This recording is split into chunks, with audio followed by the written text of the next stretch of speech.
ஃப்ரெண்ட்வுட்ஸ் மக்களுக்கு வணக்கம். இன்னைக்கு நம்மளோட நிகழ்ச்சியில எதை பத்தி பேச போறோம் அப்படின்னா, இன்னைக்கு நாட்டையே உலுக்கி போட்டுக்கிட்டு இருக்கக்கூடிய ஒரு விஷயம்.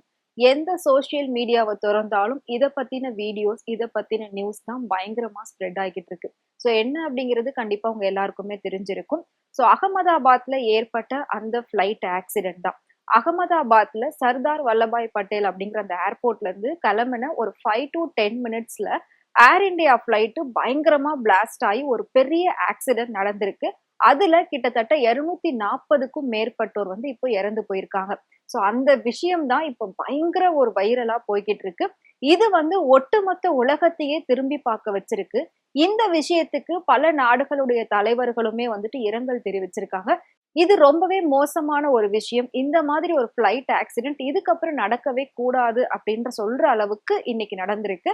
இதுல பாத்தீங்கன்னா கிட்டத்தட்ட நான் சொன்ன மாதிரி 240 பேருக்கு மேல இறந்து போயிருக்காங்க. சோ ஒவ்வொருத்தரும் கிளம்பும் போது ஒவ்வொரு விதமான வேலைகளோட கிளம்பியிருப்பாங்க. ஒவ்வொரு விதமான ஆசைகளோட கிளம்பியிருப்பாங்க. ஆனா அது கிளம்புன ஒரு 5 to 10 மினிட்ஸ்ல இவ்ளோ பெரிய ஒரு ஆக்சிடென்ட் நடக்கும் அப்படின்னு சொல்லிட்டு யாருமே எதிர்பார்க்கவே இல்ல. சோ இவ்ளோ பெரிய விஷயங்கள் நடந்திருக்கு. இந்த இடத்த போயிட்டு இப்ப பிரதமர் மோடி நேர்ல பாத்துட்டு இருக்காரு. இதுல அதிர்ஷ்டவசமா ஒருத்தர் மட்டும் உயிர் தப்பியிருக்காரு. அவரு இப்ப பேட்டி கொடுத்துட்டு இருக்காரு. அந்த விஷயமும் இப்ப ரொம்பவே வைரலா போய்கிட்டு இருக்கு. சோ அவரு எமர்ஜென்சி எக்ஸிட் அப்படிங்கிற அந்த ஒரு கேட் வழியா தான் ஜம்ப் பண்ணிருக்காரு. அதனால அவர் சில காயங்களோட உயிர் தப்பியிருக்காரு. இதுல இன்னொரு லேடியும் உயிர் தப்பிச்சிருக்காங்க. அது எப்படி அப்படின்னு பாத்தீங்கன்னா, அவங்க லாஸ்ட் மினிட்ல ஃபிளைட்டை மிஸ் பண்ணிருக்காங்க. சோ அந்த ஃபிளைட்ல நான் போக வேண்டியது, பட் லாஸ்ட் மினிட்ல நான் மிஸ் பண்ணிட்டேன். என்னால போக முடியல. இப்போ அந்த ஃபிளைட் ஆக்சிடென்ட் அப்படின்னு சொன்னதுக்கு அப்புறம் என்னால அதை டைஜஸ்ட் பண்ணிக்கவே முடியல. நல்ல வேளை எவ்வளவு பெரிய ஒரு விஷயத்துல இருந்து நான் தப்பிச்சிருக்கேன் அப்படின்னு சொல்லிட்டு எனக்கு அவ்வளோ ஒரு பெரிய விஷயமா இருந்தது அப்படின்னு சொல்லி இப்ப அவங்களும் அதை மீடியா முன்னாடி சொல்லிக்கிட்டு இருக்காங்க. சோ இவ்ளோ விஷயங்கள் நடந்துகிட்டு இருக்கும்போது இந்த ஃபிளைட்ல இன்னொரு இம்பார்ட்டன்ட் பர்சனும் டிராவல் பண்ணிருக்காரு. அவர் யாரு அப்படின்னு பாத்தீங்கன்னா, குஜராத்தோட முன்னாள் முதலமைச்சர், அதாவது குஜராத்தோட முன்னாள் சிஎம்மா இருந்த ரூபானி அப்படிங்கிறவரும் இந்த ஃபிளைட்ல டிராவல் பண்ணிருக்காரு.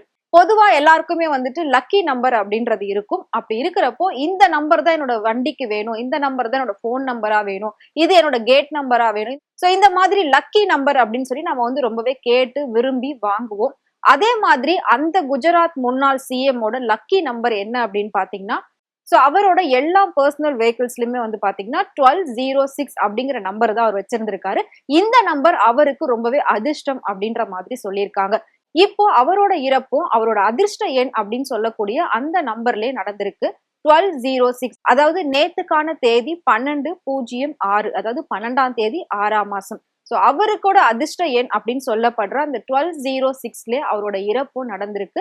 சோ இந்த விஷயம் இப்போ ரீசெண்டா நமக்கு வந்த ஒரு இன்ஃபர்மேஷன். இப்படியெல்லாம் கூட நடக்குமா? ஒரு அதிர்ஷ்டம் எண் அப்படிங்கிறது எந்த அளவுக்கு கை கொடுக்குது அப்படின்றத நம்ம பார்க்க முடியுது.